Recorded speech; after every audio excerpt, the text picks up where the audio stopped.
Saudara-saudara kaum muslimin rahimakumullah. Setiap penganut agama di dunia ini mempunyai sesuatu kitab yang dianggapnya sebagai kitab suci. Orang Hindu punya kitab Weda. Orang Buddha punya kitab Tripitaka. Yahudi mempunyai Taurat. Nasrani mempunyai Injil. Penganut Konghucu punya kitab Tao Te Ching.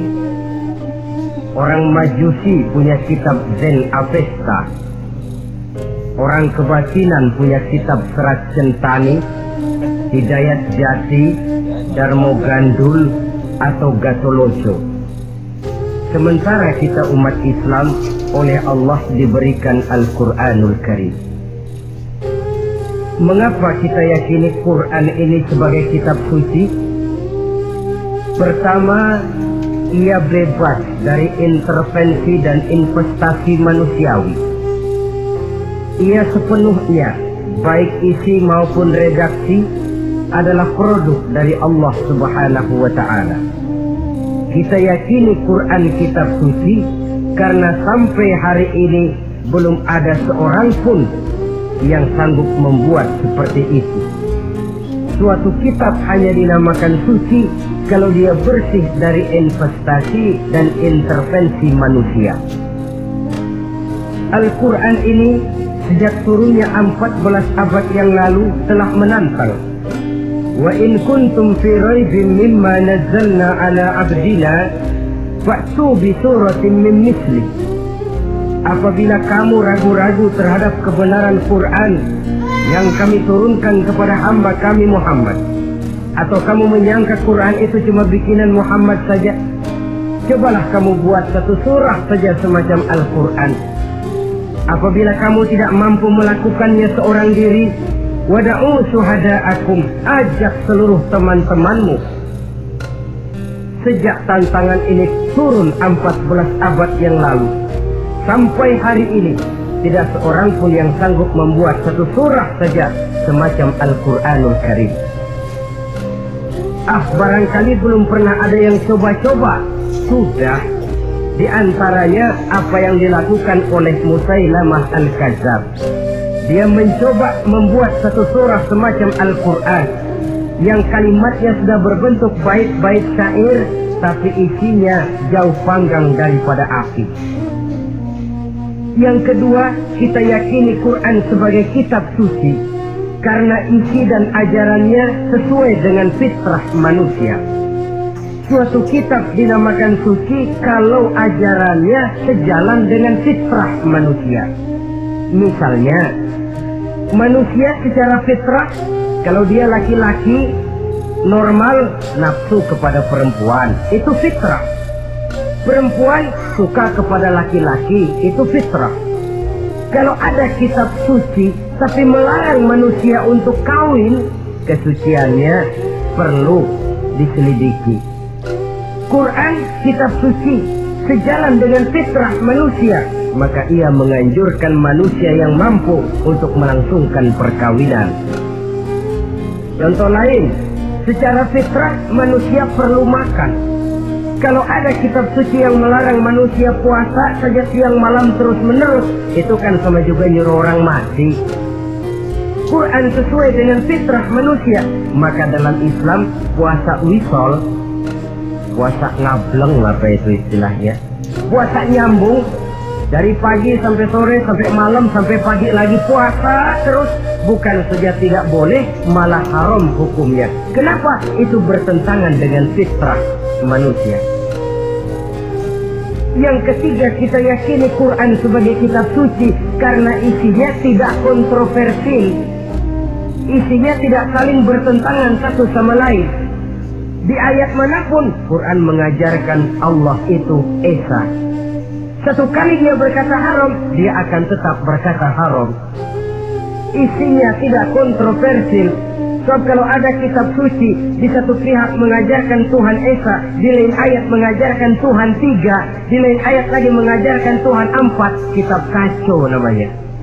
Bagaimana suatu kitab bernama suci kalau isinya kontroversial satu dengan lainnya? Dari 3 kriteria inilah kita yakini Quran sebagai kitab suci. Masalah yang akan kita bicarakan pada pertemuan kita kali ini, bagaimana sikap kita terhadap Al-Quranul Karim sebagai kitab suci. Berangkat dari sebuah hadis di mana Rasulullah Shallallahu Alaihi Wasallam pernah memberikan tawaran. Beliau bersabda, "Man ja'ala al-Qur'ana amamahu qadahu ila al-jannah, wa man ja'ala al-Qur'ana khalfahu saqahu ila an-nar." Siapa yang menjadikan Quran sebagai imam, maka Quran akan membimbing dia ke dalam surga. Tetapi siapa yang menjadikan Quran sebagai makmum, maka Quran akan mendorong dia ke dalam neraka. Pilihan terserah kita. Siapa yang menjadikan Quran sebagai imam, ditempatkannya Al-Quran di depan, dia ikuti petunjuk dan ajaran Al-Quran, maka Quran akan membimbing dia ke surga. Surga dunia, lebih-lebih lagi surga akhirat. Tetapi sebaliknya, siapa yang menempatkan Quran di belakangnya, dia belakangi Al-Quran, dia belakangi perintah dan ajaran-ajaran Al-Quran, dia perturutkan hawa nafsunya dalam kehidupan ini, maka Quran akan mendorong dia ke dalam neraka. Ya, neraka dunia, lebih-lebih lagi neraka akhirat. Pilihan terserah kita. Saya mau tanya, kira-kira Quran dalam hidup kita jadi imam apa jadi makmum? Imam apa makmum? Kalau Quran jadi imam, artinya kita umat Islam jadi makmum. Resiko dan logika tentu, makmum harus mengikuti imam. Imam takbir, makmum takbir. Imam ruku, makmum ruku. Imam sujud, makmum sujud. Imam tahiyat, makmum tahiyat. Itu namanya Quran jadi imam, kita jadi makmum. Artinya dalam terjemahannya pada kehidupan, kalau merah kata Quran, merah kita kata. Hijau kata Quran, hijau kita bilang. Ke barat kata Quran, ke barat kita pergi. Ke timur kata Quran, ke timur kita berangkat. Halal kata Quran, halal kata kita. Haram kata Quran, haram kita bilang. Itu Quran imam, kita makmum. Nyatanya kadang-kadang kontra, nyatanya kadang-kadang paradok. Merah kata Quran, hijau dong kata kita. Halal kata Quran, remeng-remeng kata kita. Ke barat kata Quran, ke timur kita pergi. Dalam praktek kita mau jadi makmum, Quran kita suruh jadi imam. Kita sesuaikan Quran dengan selera kita. Mana-mana ayat yang menguntungkan, mana ayat yang sesuai dengan mau kita, itu yang kita baca kuat-kuat. Itu yang kita canangkan ke tengah masyarakat ramai. Tapi manakala Quran itu bertentangan dengan nafsu kita, bertentangan dengan gaya dan kepribadian kita umpetin itu Quran. Kalau kita cuma umpetin lumayan, kadang-kadang kita tuduh Quran ketinggalan zaman. Kita anggap Quran tidak relevan lagi dengan situasi dan kondisi. Kalau sudah begitu, sudah menyeberang terlalu jauh namanya. Saudara-saudara kaum muslimin rahimakumullah, inilah makna hadis Nabi yang diriwayatkan dari Imam Ali bin Abi Thalib. Bersabda Rasul, "Man qara'al Qur'ana fastazharahu wa ahalla halalahu wa harrama haramahu adkhalahul jannah." Barang siapa yang membaca Al-Quran lalu memperhatikannya, kemudian menghalalkan yang halal dan mengharamkan yang haram, maka Allah akan memasukkan orang itu ke dalam surga. Ya surga dunia, ya surga akhirat. Apabila kita renungi hadis ini, maka untuk berimam kepada Al-Quran ada 3 jalan utama yang harus kita laksanakan. Pertama, dari kalimat man qara'al Qur'an, barang siapa yang membaca Al-Quran. Ini artinya siapa yang ingin menjadikan Quran sebagai imam di dalam kehidupan, Jalan pertama yang harus ditempuhnya menanamkan kegemaran membaca Al-Quranul Karim. Al-Quran gharibun fima baina qaumin la yaqra'una. Quran akan jadi asing, Quran akan jadi aneh kalau terletak di tengah rumah orang Islam yang tidak suka membaca Al-Quranul Karim. Jadi langkah pertama, tanamkan kegemaran membaca Al-Quran. Saya tidak menyalahkan kalau remaja kita gandrung kepada Stevie Wonder. Baik kalau mereka senang kepada suara emasnya Michael Jackson atau suaranya Madonna. Tapi kalau sampai harus mengalahkan kecintaan mereka kepada membaca Al-Quran, ini ironi. Sebagai orang tua, kalau anak-anak kita buta huruf Latin, katanya menghambat pembangunan. Bahkan pemerintah saja menggalakkan bebas 3B, buta aksara diantaranya, supaya rakyat bisa membaca huruf Latin. Kalau anak-anak kita buta huruf Latin, katanya menghambat pembangunan. Bagaimana kalau anak-anak kita buta huruf Quran? Jelas saja menghambat proses kesadaran dan kebangkitan dari dunia Islam itu sendiri. Satu contoh ringan. Dulu sebelum pembangunan merata, listrik belum lagi masuk desa, kampung gelap, rumah pakai lampu minyak. Kalau kita masuk kampung, terasa banyak orang Islam. Kenapa? Di rumah sebelah sana kita dengar anak muda sedang latihan baca rawi, sebelah sini ibu-ibu sedang selawatan, di rumah sana remaja sedang baca Quran. Pembangunan maju, listrik masuk desa, alhamdulillah. Tapi apa yang kemudian terjadi? Proses pergeseran nilai. Setelah listrik masuk desa, radio main kenceng-kencengan, televisi main gede-gedean, baca Quran sudah barang aneh, langka. Tengok, sekarang kalau kita masuk kampung, ada yang remaja sedang baca Quran, rasanya kok aneh, nggak umum. Sesuatu yang baik malah menjadi nilai-nilai keanehan. Saudara-saudara kaum muslimin rahimakumullah, tanamkan kegemaran membaca. Dalam satu hadis Nabi pesan, nawiru buyutakum bitilawatil Quran, sinari rumah tanggamu dengan bacaan Quran. Sebab listrik ini cuma bisa menerangi gelap, tapi tidak akan sanggup menerangi hati manusia. Quran produk Allah dibaca dalam segala keadaan, tepat dan pantas. Lihat saja, orang sedih baca Quran, terhibur. Orang gembira baca Quran, tidak lupa diri. Di rumah mewah ada yang baca Quran, bagus. Di gubuk reot di pinggir kali ada yang baca Quran, cocok. Orang kawin dibacakan Quran, bagus. Orang mati dibacakan Quran, tidak jelek. Dalam segala keadaan, in all season, bahasa kerennya, dia pantas dibaca. Saudara-saudara, bahkan orang sakit gigi pun kalau dengar baca Quran tidak marah. Coba lihat. Dia senang benar lagu Michael Jackson, tapi giliran sakit gigi, coba setelin lagu Michael Jackson kalau nggak mencah-mencah. Kamu gila apa nggak tahu saya lagi sakit gigi? Tapi coba bacakan Quran. Dia pasti tidak marah. Begitu besar daya pengaruhnya. Bahkan Abu Jahal sama Abu Lahab pernah rapat. Kata Abu Jahal sama Abu Lahab, Mas Lahab, gini loh mas. Kenapa? Ini saya pikir-pikir salah satu yang menyebabkan kenapa saudara kita banyak ikut ajaran Muhammad. Mereka kalau sudah dengar bacaan Quran terpesona. Jadi kita blokir saja. Caranya gimana? Kasih pengumuman kepada Quraisy, jangan sekali-kali mau dengerin Muhammad baca Quran. Kamu juga jangan. Dan kamu, saya pun begitu. Mari kita janji, tidak mau dengar bacaan Quran. Salaman, pulang ke rumah masing-masing.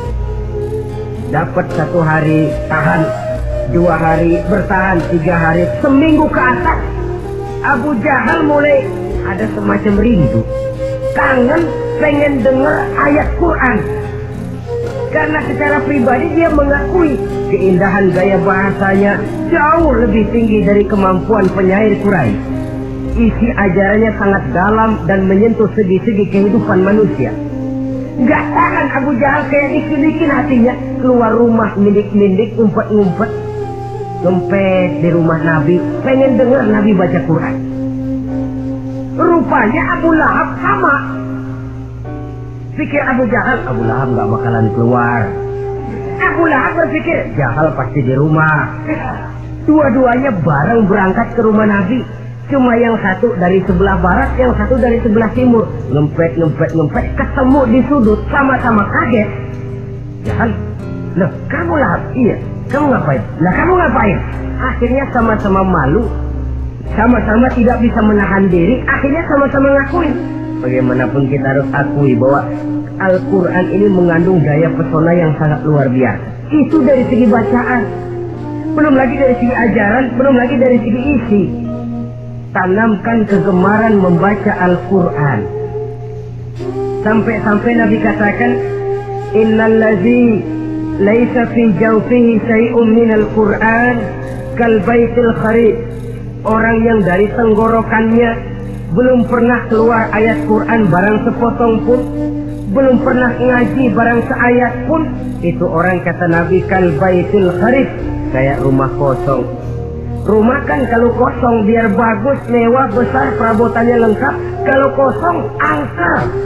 Setan kuntilanak membedik, betah benar di sini.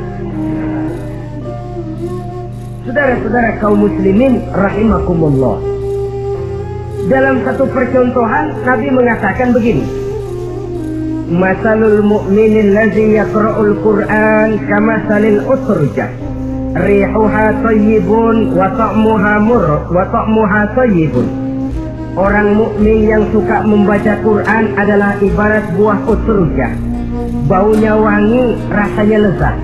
Kira-kira kalau di negeri kita buah apa utrujah? Semacam jeruk yang manis lah. Sudah baunya wangi, rasanya enak. Itu buah. Orang mukmin yang suka baca Quran kayak buah itu. Baunya wangi, rasanya enak. Artinya syiarnya hidup, isinya memang orang mukmin. Sebaliknya, wa masalul mu'minil ladzi la yaqra'ul Qur'an kamasalit tamrah la riha laha wa ta'muha hulwun. Orang mukmin yang tidak suka baca Quran kayak korma. Rasanya emang manis, cuman kagak ada baunya. Artinya apa? Syiarnya kurang. Kalau orang belum tapi kenal kan kagak mau makan korma. Kenapa? Nggak ada baunya. Daya tariknya kurang walaupun rasanya enak.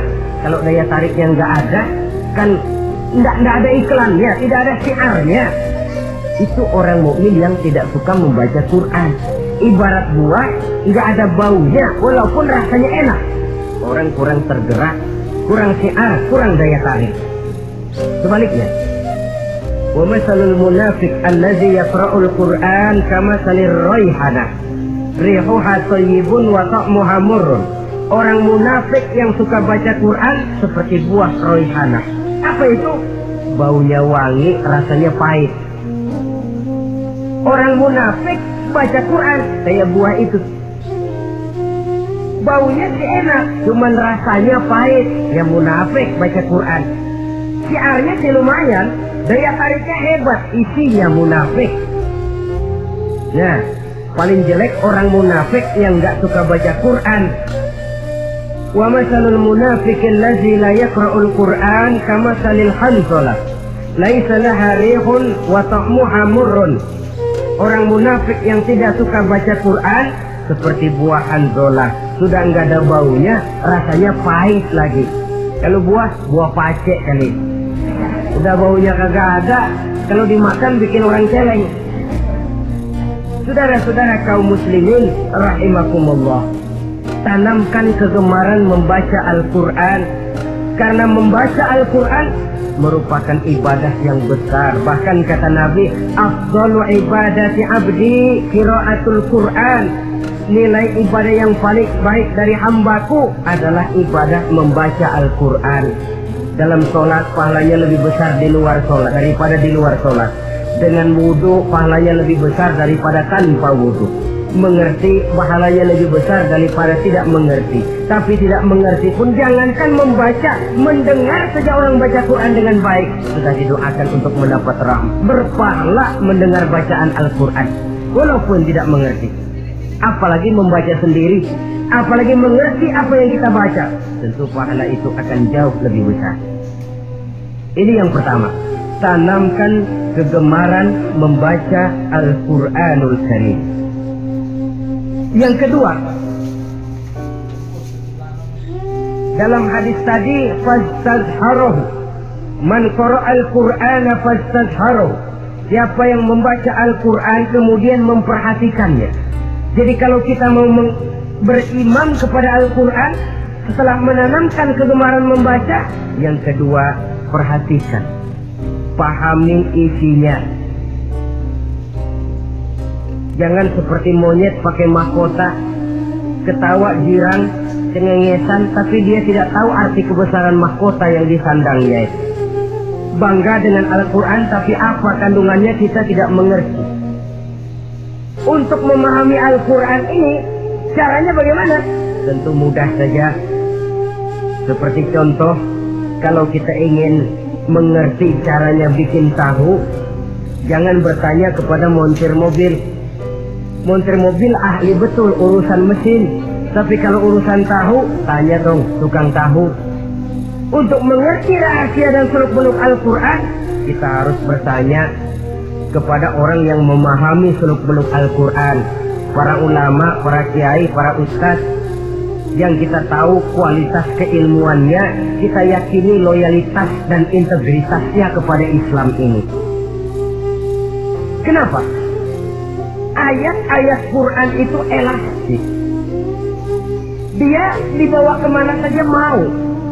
Ditafsirkan menurut kemauan orang bisa.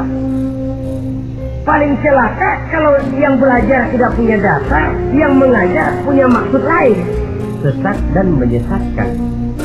Yang ngajar punya nafsu ambisi, yang belajar tikus budak, yang memang tidak punya dasar apa-apa, sekali belajar langsung tafsir.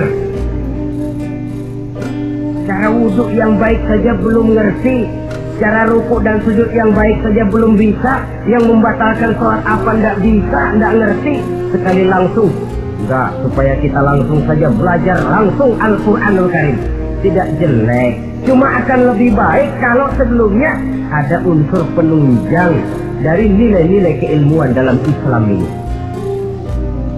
Disinilah perlunya menghidupkan majelis-majelis taklim. Sebab kalau Al-Quran hanya dipahami dan dikutak-kutik menurut maunya rasio saja, kekuatan rasio terbatas. Saya akan khawatir nantinya akan timbul pendapat-pendapat di mana Al-Quran disesuaikan dengan otak. Bukan otak ngikuti Quran, tapi Quran disuruh ngikuti otak. Contoh yang dekat saja, kalau saudara ngukur kayu pakai meteran, itu kira-kira meteran ikut kayu, apa kayu ikut meteran? Ayo, kira-kira kayu ikut meteran, apa meteran ikut kayu? Meteran ikut kayu. Bagus. Kalau meteran ikut kayu, artinya nggak ada meteran bener di dunia ini. Kayunya kependekan, meterannya dipotong. Kan begitu loh, meteran ikut kayu namanya. Bukan meteran ikut kayu, tapi kayu yang harus ikut meteran. Otak harus ikut wahyu, jangan wahyu disuruh ikut otak. Manusia ikut Quran, jangan Quran disuruh ikut manusia. Dan kaum orientalis, ya, orang barat di luar Islam yang mendalami, mempelajari Islam dengan tujuan mencari kelemahan Islam untuk menghantam umat Islam, itu sengaja mencari ayat-ayat yang mereka kumpulkan untuk menghantam umat Islam, supaya mereka meragukan Qurannya untuk kemudian pada suatu saat meninggalkan Quran sama sekali.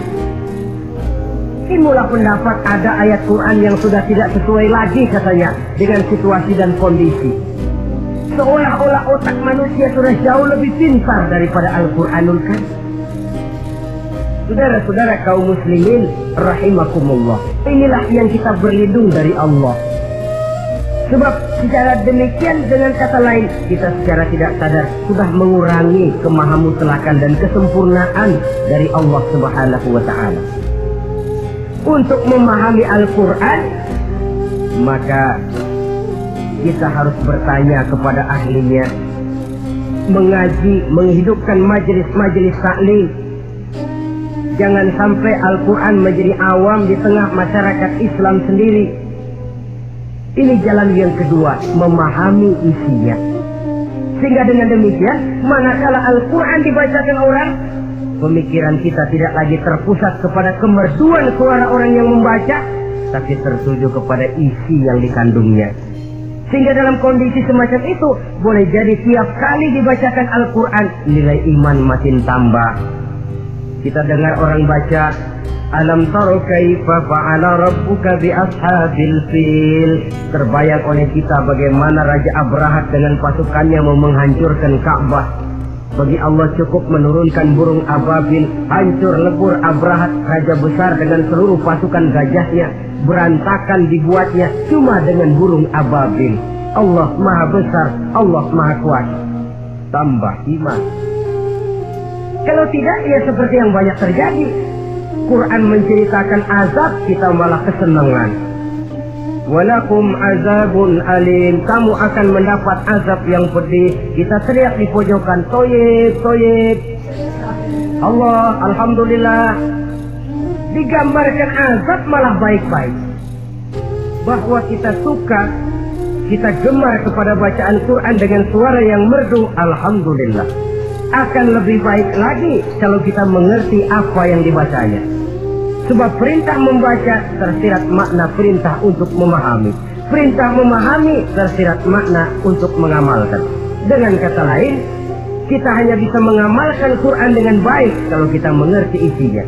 Kita hanya bisa mengerti isinya kalau kita rajin membacanya. Baik membaca yang tersirat, baik membaca yang tersurat dengan petunjuk para alim ulama, para kiai, dan orang-orang yang ahli di bidang itu. Saudara-saudara kaum muslimin rahimakumullah, inilah jalan kedua. Upayakan memahami isinya. Hidupkan kajian-kajian agama, hidupkan majelis-majelis taklim. Jangan sampai Al-Quran asing di hati kita sendiri.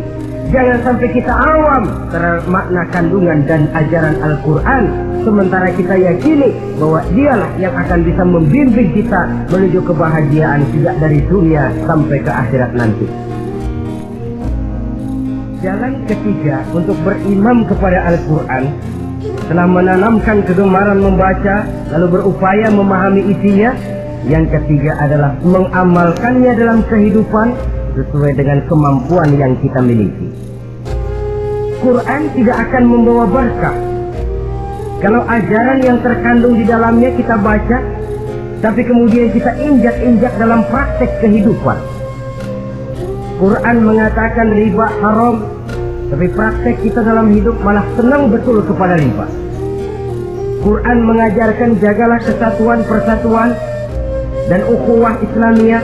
Praktek yang kita lakukan malah centang perenang, malah saling bertolak belakang, malah kadang menjegal kawan seiring, menggunting dalam lipatan, ramai kita dengan kita. Lalu kelemahan pun menjadi kenyataan di mana-mana. Quran sekali lagi tidak akan membawa berkah kalau yang kita baca kita injak-injak. Tentang pengamalan Al-Quran ini, Allah Subhanahu wa ta'ala mengklasifikasi manusia dalam firman-Nya, "Tsumma awrasnal kitaba allazina istafaina min ibadina." Kemudian kami wariskan Al-Quran ini kepada hamba-hamba kami yang kami pilih. Ya Allah, coba saja kita lihat ayat ini. Quran kitab pilihan diberikan kepada umat pilihan, yaitu kita-kita ini. Lalu bagaimana umat pilihan ini setelah menerima Al-Quran? Terbagi dalam 3 kelompok besar. Pertama, kata Allah, "Faminhum zalimun li nafsihi." Di antara mereka ada yang setelah menerima Al-Quran kemudian zalim kepada dirinya sendiri. Artinya hanya mulutnya saja yang menerima Al-Quran, tapi perbuatannya menginjak-injak Al-Quran. Orang semacam ini tidak zalim kepada Allah, tidak zalim kepada Rasulullah, tetapi orang semacam ini zalim kepada dirinya sendiri. Dia terima Quran dengan mulutnya, tapi dia injak-injak Quran dengan perbuatannya. Na'udzubillah summa na'udzubillah. Kelompok yang kedua, faminhum muqtasid. Di antara mereka ada yang setelah menerima Al-Quran lalu muktasid. Muktasid ini 50-50, ngambil jalan tengah. Ajaran Quran dipakai, ajaran setan dikerjain. Artinya juga perintah Quran oke, larangan Quran ho-oh. Saudara-saudara, malaikat bingung bagaimana montemnya nih anak ini. Perintah Quran dikerjain, larangan Quran juga dikerjain. Ini muktasid. Nah, yang ideal adalah golongan yang ketiga, kata Allah, wa minhum sabiqun bil khairati biiznillah. Di antara mereka ada lagi yang setelah menerima Al-Quran lalu berlomba-lomba melaksanakannya, berlomba-lomba mengamalkan kebaikan, dan itu hanya bisa terjadi biiznillah, dengan izin dari Allah. Hidayah, saudara-saudara. Berapa banyak orang yang mengerti Quran tapi hidupnya jauh dari cahaya Quran. Berapa banyak orang yang ahli Quran tapi cahaya Quran tidak menerangi kehidupannya. Berapa banyak orang yang ahli hukum tapi bikin bingung masyarakat dengan fatwanya. Saudara-saudara kaum muslimin, kenapa bisa terjadi? Itu tidak ada hidayah, tidak biiznillah, tidak ada izin dari Allah. Maka bisa membaca Quran, alhamdulillah. Bisa memahaminya, kita bersyukur kehadiran Allah. Lebih penting dari itu, kita mohon hidayah agar bisa mengamalkannya sesuai dengan kemampuan kita. Saudara-saudara kaum muslimin rahimakumullah, mana yang lebih banyak di zaman kita sekarang ini? Kita bisa analisa. Ada yang menerima Quran hanya dengan mulutnya saja. Kalau ditanya, Tuhanmu siapa? Allah. Kiblatmu mana? Ka'bah. Saudaramu siapa? Umat Islam. Kitab sucimu apa? Quran. Kamu bisa baca? Enggak. Ya, kalau cuma tidak bisa baca, barangkali kadang-kadang Quran saja pun tidak punya. Ini yang ironi, ini yang menyedihkan. Saudara-saudara kaum muslimin rahimakumullah, tanpa melaksanakan konsepsi Al-Quran di dalam kehidupan, maka kesenangan kita membacanya, pengertian kita tentang Al-Quran barangkali tidak akan bisa berbuat terlalu banyak di dalam kehidupan. Maka sekarang ini sudah ada terjemahan Quran dalam bahasa Indonesia, dalam bahasa daerah, dalam bahasa Inggris, Belanda, bahkan Jerman, yang masih harus terus dan selalu ditingkatkan terjemahan Quran di dalam kehidupan. Dengan kata lain, kita umat Islam menunggal dengan Quran kita. Jangan cuma jadi kebanggaan Islam tinggi, tidak ada yang lebih tinggi dari Islam. Quran kitab suci tidak ada yang bisa menandinginya. Qurannya, tapi umatnya kadang-kadang kita ini jauh panggang daripada api. Kita bersyukur musabaqah tilawatil Quran dihidupkan dengan biaya bermiliar rupiah, sejak dari tingkat kelurahan, kecamatan, wali kota, provinsi sampai kepada tingkat nasional, untuk menanamkan kegemaran membaca Quran. Setelah itu hendaknya diadakan peningkatan dengan upaya memahaminya, sehingga pada suatu saat boleh kita adakan musabaqah pengamalan Quran. Hadiahnya sudah langsung dari Allah sendiri. Ini yang kita perlu berlomba mengamalkan ajaran Quran. Sabiqun bil khairat, berlomba mengamalkan ajaran-ajaran Al-Quranul Karim. Nah, oleh karena Al-Quran ini dalam bentuknya yang umum kadang-kadang hanya menjelaskan satu persoalan secara global, kita memerlukan tuntunan sunnah dari Rasulullah Shallallahu Alaihi Wasallam. Umpamanya, Quran hanya mengajarkan aqimis sholat, dirikan sholat. Caranya bagaimana? Tidak ada cara sholat dalam Quran. Dari mana kita tahu cara sholat? Dari sunnah.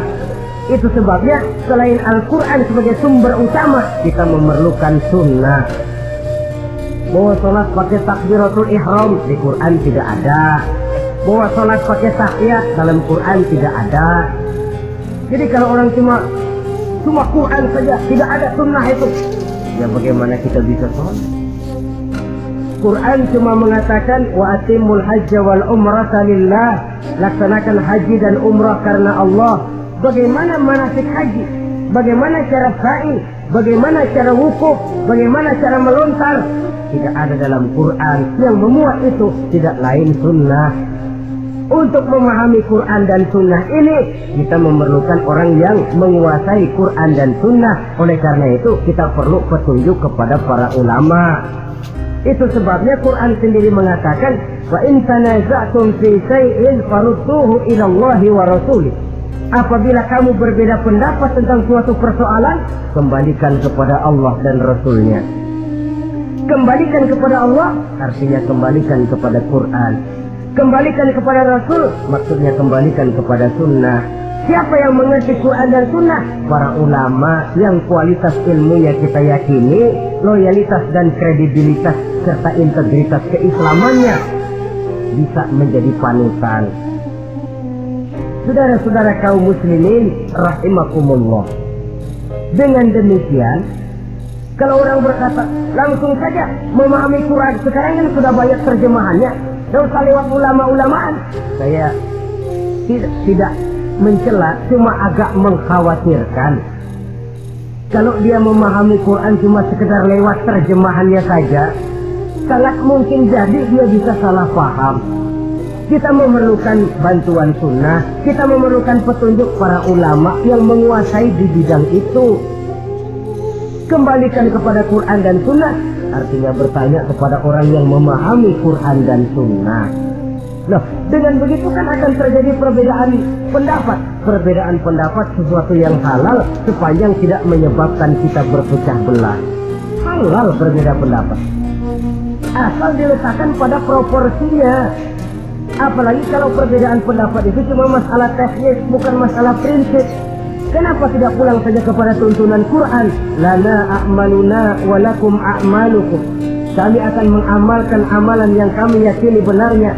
Saudara persilakan mengamalkan amalan yang saudara yakini benarnya.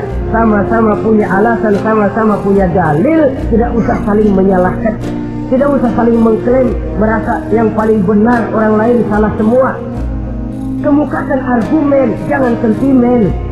Harus dengan semangat mencari kebenaran, bukan untuk mencapai kemenangan.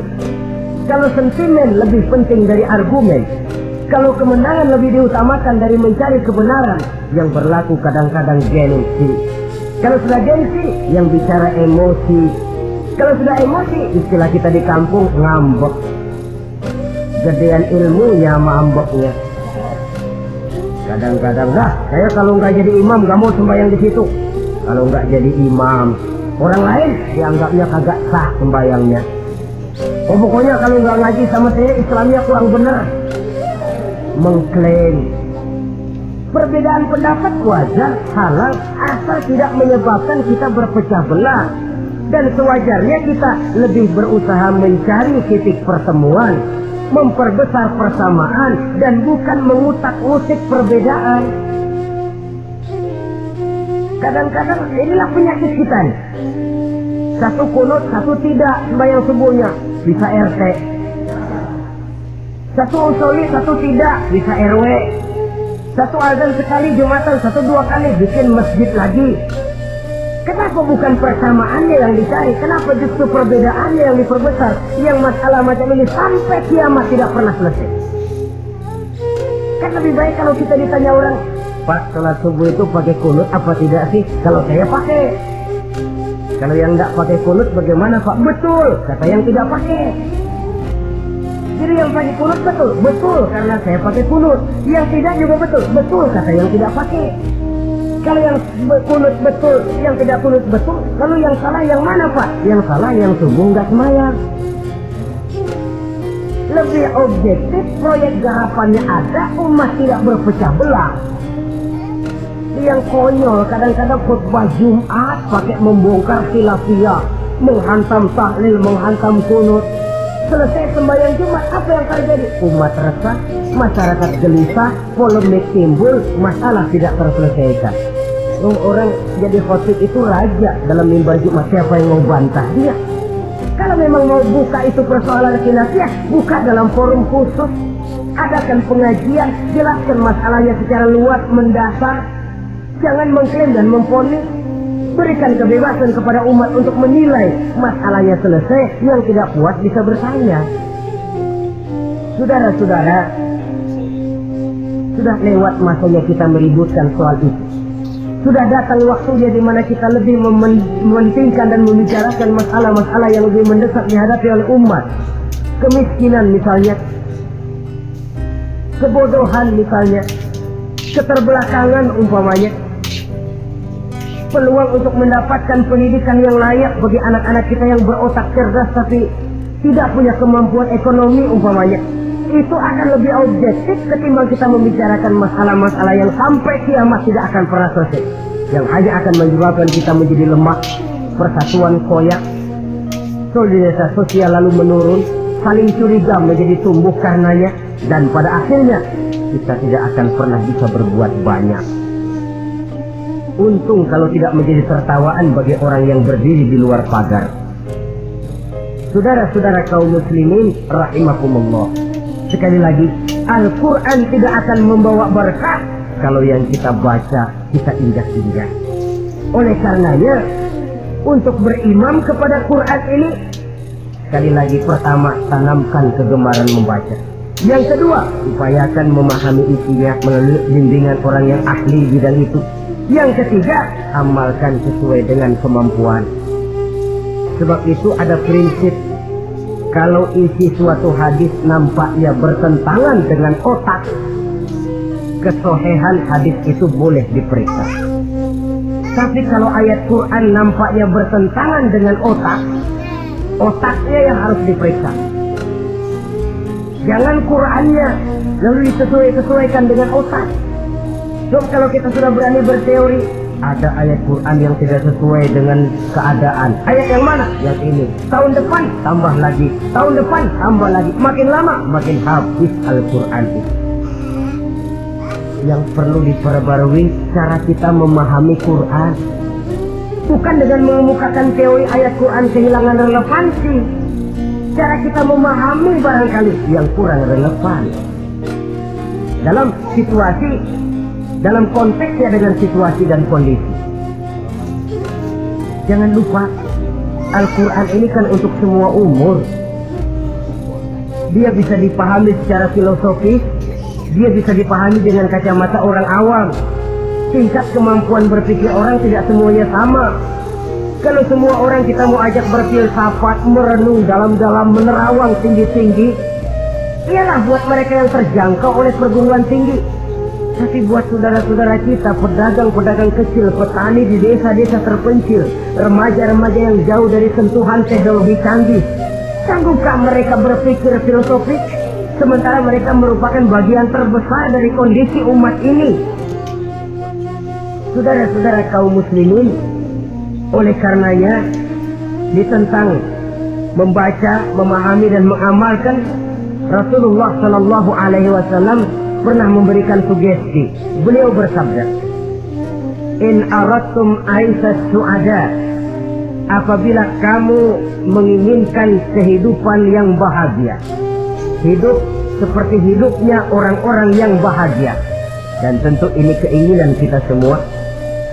Wa mautas syuhada, dan menginginkan mati sebagai matinya para syuhada, para pahlawan pembela agama, orang yang mati syahid. Wah, ini sudah tidak duanya ini. Hidup mulia, mati syahid, dapat dua-duanya. Wan najata yaumal hasri, dan ingin mendapat keselamatan pada hari hasar, hari pengumpulan manusia di padang mahsyar. Wa zilla yaumal harri, dan mendapat perlindungan dari Allah pada hari yang sangat panas. Wal huda minadh dhalalah, dan mendapat petunjuk dari kesesatan. Ini keinginan semua orang. Kan yang kita cari apa sih? Hidup bahagia. Biar tidak kaya asal bahagia, tidak enak. Lalu apa lagi? Matinya sebagai syahid. Kemudian di hari pengumpulan nanti mendapat keselamatan. Lalu pada saat orang lain kepanasan kita mendapat perlindungan. Kemudian orang lain kebingungan kita mendapat petunjuk. Kalau ini yang diinginkan kata Nabi, resepnya fa'adimu qiraatal Quran, maka lazimkan, biasakan olehmu membaca Quran. Tidak ada terlambat. Idealnya memang dari kecil, sebab lidah kalau sudah kaku berat. Disuruh baca innallaha laghaniyun hamid, lidahnya berat. Innallaha lampuniyun hamid, lampuniyun. Laghaniyun jadi lampuniyun. Lidah itu kalau sudah berat ya memang berat. Disuruh baca ya bani Israel, lidahnya berat. Ya bini Siroil, jadi ya bini Siroil. Saudara-saudara, idealnya memang dibiasakan dari kecil supaya lidah itu ringan. Kalau tidak ada istilah terlambat. Malu pak, belajar alif-alifan udah gede. Ya jangan alif-alifan, alif beneran. Alif-alifan kapan bisa ya? Alif beneran yang dipelajari. Tidak ada istilah terlambat, tidak ada istilah malu untuk belajar Al-Quran ini. Saudara-saudara kaum muslimin rahimakumullah, ini sugesti untuk menanamkan kegemaran membaca. Lalu sugesti untuk memahaminya, tentu banyak ayat, banyak hadis. Mengapa tidak diantara kamu sekelompok orang yang berangkat untuk memperdalam, memahami agama? Falaula nafaro min kulli firqatin minhum ta'ifatun liyatafaqahu fid din. Di tengah kelompok orang yang berangkat belajar teknologi canggih, di tengah grup orang yang mendalami ekonomi, di tengah kelompok orang yang membidangi hukum, di tengah kelompok orang yang sibuk meneliti ilmu-ilmu kedokteran, mengapa tidak ada kelompok orang yang secara takhasus liyatafaqahu fid din, mendalami agama ini, mendalami Quran ini? Harus ada. Lalu sugesti untuk mengamalkan Al-Quran kelihatan dari peringatan Allah yang kita bisa temukan pada surah Toha ayat 124 sampai dengan 127. Wa man a'rada an dzikri, barang siapa yang berpaling dari peringatanku, kata Allah, barang siapa yang berpaling dari Al-Quran ini, dia terima Al-Quran, dia imani Quran, tapi dia berpaling dari ajarannya, dia injak-injak apa yang seharusnya dia amalkan, dia perturutkan hawa nafsunya, maka kata Allah, fa inna lahu ma'isyatan dhanka, dia akan diberikan satu penghidupan yang sempit. Inna lillahi wa inna ilaihi raji'un. Diberikan hidup yang sempit. Kalau hidup sudah terasa sempit, bagaimanapun luasnya rumah, sempit. Kalau hidup sudah terasa sempit, bagaimanapun banyaknya harta, sumpah. Kalau sudah hidup ini terasa sempit, bagaimanapun luasnya pergaulan, tidak ada tempat kita bertanya, melarikan persoalan, membagi rasa. Siapa yang berpaling dari Quran, dia akan diberikan penghidupan yang sempit. Bukan dagangnya tidak untung, bukan kerjanya tidak digaji, tapi kesempitan hati lebih bahaya loh dari kesempitan ekonomi. Itu di dunia. Di akhirat, wa nahsuruhu yaumal qiyamati a'ma. Di akhirat nanti dia akan dikumpulkan oleh Allah dalam keadaan buta. Ya Allah, ya Rasul. Padahal ke akhirat kita baru tumben. Sekali ke akhirat buta. Masya Allah. Di tempat kita lahir saja, kalau tadinya kita melihat, kalau menjadi buta, kita bingung. Padahal jalan sudah pernah kita lihat, arah sudah pernah kita tahu. Bagaimana di padang mahsyar nanti? Kemana jalan yang akan ditempuh? Kepada siapa kita hendak bertanya? Mana teman, mana istri, mana anak? Buta pula kita. Kesengsaraan yang merupakan puncak kesengsaraan. Dikala itu orang yang semacam tadi protes, Rabbi, lima hasyartani a'ma wa qad kuntu basira. Wahai Allah, kenapa hari ini saya dikumpulkan dalam keadaan buta? Padahal ketika di dunia dulu saya melihat, saya menyaksikan gunung yang menjulang tinggi ke angkasa, saya melihat lautan yang luas terhampar biru membentang, saya saksikan tanah sawah luas menguning, saya saksikan keindahan alam. Di dunia saya melihat Allah. Kenapa sekarang saya dikumpulkan dalam keadaan begini? Protes dia, tidak terima dia. Allah jawab, "Kadzalika atatka ayatuna fanasitaha." Kata Allah, begitulah memang. Dahulunya waktu di dunia telah datang ayat-ayat kami kepadamu, telah turun Al-Quran, telah datang agama, fanasitaha, tapi kamu lupakan dia. Kamu lupakan Quran, kamu lupakan Islam. Datang ayat, turun Quran, turun agama, kamu belaga pilon, kamu belaga nggak tahu. Wa kadzalikal yauma tunsa, maka hari ini pun begitulah kamu dilupakan.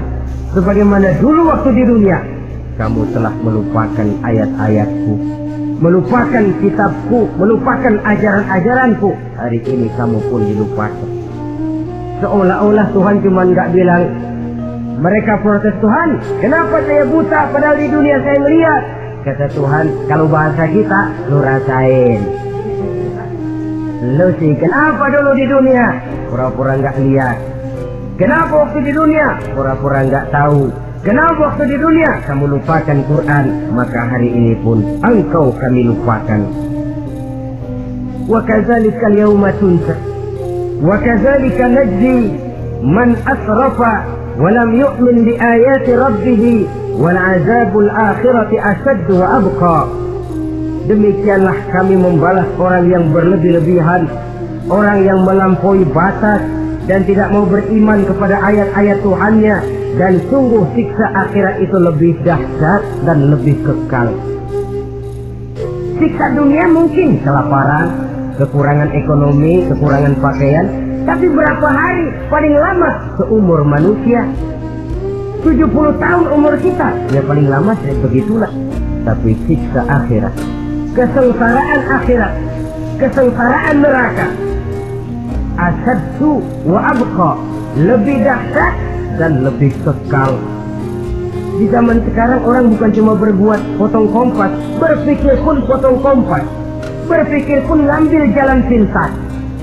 Dia lebih memilih kesenangan yang sedikit dengan mengorbankan kesenangan yang abadi.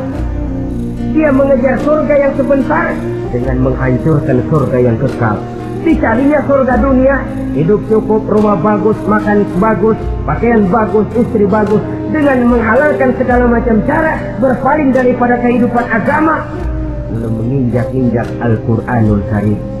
Kita berlindung kepada Allah, jangan sampai dimasukkan dalam kelompok yang di akhirat nanti dibangkitkan dalam keadaan buta.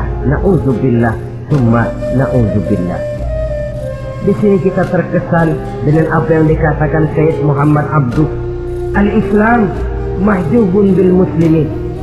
Kebesaran Islam kadang-kadang tertutup oleh tingkah laku umat Islam sendiri. Keluhuran dan kesempurnaan Al-Quran tertutup oleh kebodohan umat Islam.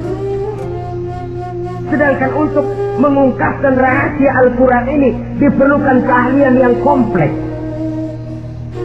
Saudara yang di Fakultas Teknik belajar teknologi, ungkap buka rahasia Quran di bidang teknologi. Saudara yang di bidang kedokteran, ungkap buka rahasia Al-Quran di bidang kedokteran. Saudara yang ahli geologi, pelajari struktur kulit bumi dengan mengungkap rahasia Al-Quran. Sehingga pengkajian kita tentang teknologi, pengkajian kita tentang angkasa luar, pengkajian kita tentang anatomi manusia akan berakhir kepada subhanaka ma khalaqta hadza batila. Ya Allah, tidak satu pun yang engkau ciptakan ini sia-sia. Perut bumi mengandung minyak, timah, kekayaan yang berharga untuk manusia. Mempelajari angkasa luar bisa memahami musim dan menyelamatkan manusia. Mempelajari rimba belantara, teknologi canggih, akhirnya akan memperkuat nilai-nilai iman, menerjemahkan ajaran Quran lewat disiplin ilmu yang kita kuasai masing-masing, untuk kemudian bekerja sama bahu-membahu dalam rangka mengimani Al-Quran, mengamalkan Al-Quran, dan mengawal keluhuran Al-Quranul Karim yang atas dasar tuntunannya kita hidup, untuknya kita berjuang, dan dalam bimbingannya kita ingin kembali menghadap Allah Subhanahu wa Ta'ala. Inilah pertemuan yang singkat ini. Mudah-mudahan kita diberikan kekuatan oleh Allah, untuk berimam kepada Al-Quran, menjadikannya sebagai pedoman utama di dalam kehidupan kita. Terima kasih atas segala perhatian. Mohon maaf atas segala kekurangan. Usikum wa nafsi bitaqwallah. Wassalamualaikum warahmatullahi wabarakatuh.